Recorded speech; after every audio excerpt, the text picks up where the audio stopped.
Which term does not describe a square?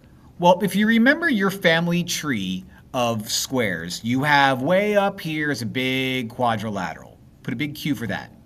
And there's two types of quadrilaterals, okay? Your quadrilateral, you have what's called a parallelogram. And a parallelogram, opposite sides are parallel, but opposite sides are also equal. Then you have a trapezoid.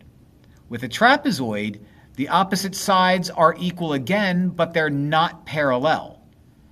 So trapezoids are kind of like their own thing, but parallelograms, and I'll put a P there, parallelograms are a little bit more special because underneath the parallelogram, you have two special types.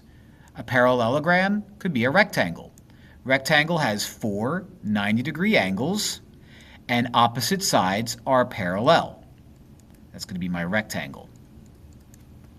Also, you have a rhombus, which is basically a diamond. All of the sides are the same for a rhombus, but not all angles are, 90 degrees. But that's a rhombus. I'll put RH because I don't have a whole lot of space. But underneath all of that, you have your square. All the sides are the same. All the angles are 90 degrees. That's your square. So, moving up the family chain, a square is a type of rectangle. So, which does not describe a square? Well, a square is a type of rectangle, so that does describe it.